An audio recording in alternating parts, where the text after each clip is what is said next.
Delving into the chilling story of Jeffrey Dahmer, a notorious American serial killer and sex offender, we will explore his life, the gruesome details of his crimes, his ultimate capture, and his fate behind bars. Born on May 21, 1960, Dahmer's life began ordinarily enough. Despite a normal childhood, he grew increasingly withdrawn and uncommunicative as he entered adolescence. His interests shifted from hobbies and social interaction to examining animal carcasses and heavy drinking. This alcoholism continued throughout high school, but he still managed to graduate in 1978. Only 3 weeks later, the 18-year-old Dahmer committed his first murder. As his parents' marriage unraveled, Dahmer found himself alone in the family home. It was then that he acted on the dark thoughts that had been growing in his mind. He picked up a hitchhiker named Stephen Hicks and offered to take him back to his father's house to drink beer. But when Hicks decided to leave, Dahmer hit him in the back of the head with a 10-pound dumbbell.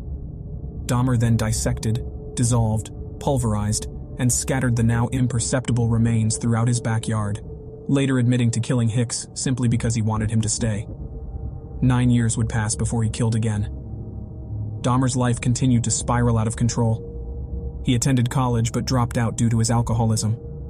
His father forced him to enlist in the army, where he served as a combat medic in Germany from 1979 to 1981.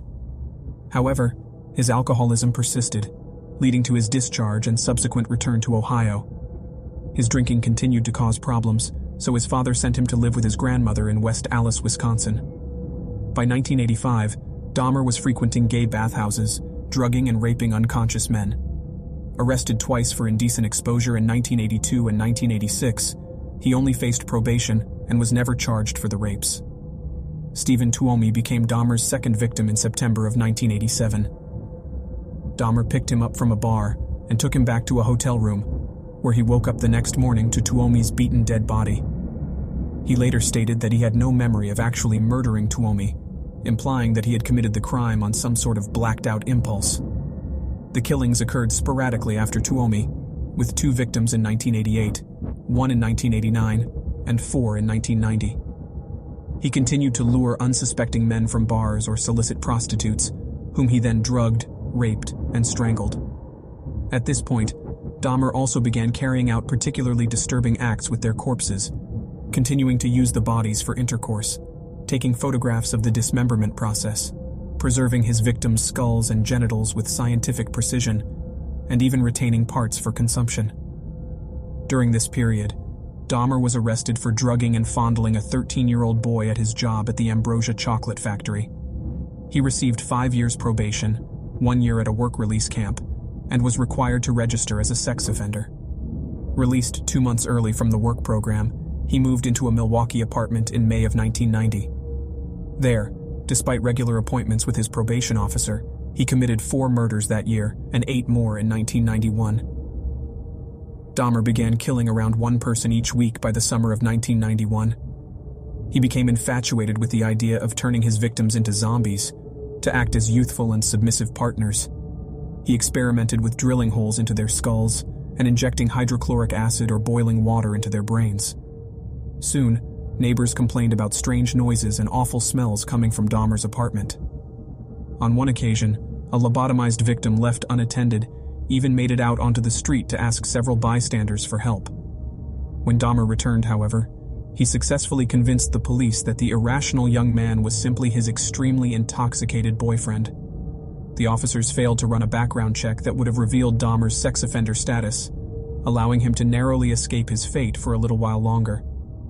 On July 22, 1991, Dahmer lured Tracy Edwards into his home with the promise of cash in exchange for his company.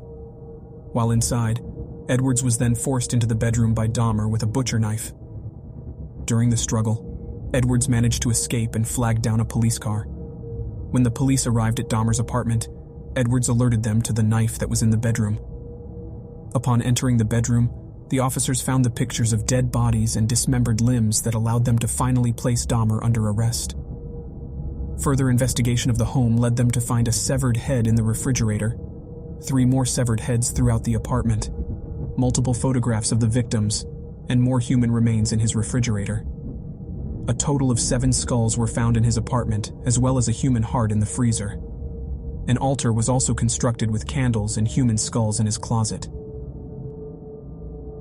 After being taken into custody, Dahmer confessed and began divulging the gruesome details of his crimes to the authorities. Dahmer was indicted on 15 murder charges, and the trial began on January 30th, 1992. Even though the evidence against him was overwhelming, Dahmer pled insanity as his defense due to the nature of his incredibly disturbing and uncontrollable impulses. Following 2 weeks of trial, the court declared him sane and guilty on 15 counts of murder. He was sentenced to 15 life terms, for a total of 957 years in prison. In May of the same year, he entered a guilty plea for the murder of his first victim, Stephen Hicks, and received an additional life sentence. Dahmer served his time at the Columbia Correctional Institution in Portage, Wisconsin. During his time in prison, Dahmer expressed remorse for his actions and wished for his own death. He also read the Bible and declared himself a born-again Christian, ready for his final judgment. He was attacked twice by fellow inmates, with the first attempt to slice his neck open, leaving him with only superficial wounds. However, he was attacked a second time on November 28, 1994, by an inmate as they cleaned one of the prison showers. Dahmer was found still alive but died on the way to the hospital from severe head trauma. This chilling tale of Jeffrey Dahmer is a stark reminder of the darkness that can reside within the human mind. His story is one of violence, depravity, and a tragic end, ultimately leaving a lasting impact on the lives of his victims and their families, as well as the public's perception of the horrors that a serial killer can commit. When you subscribe, be sure to click the notification bell. Click here for more true scary stories.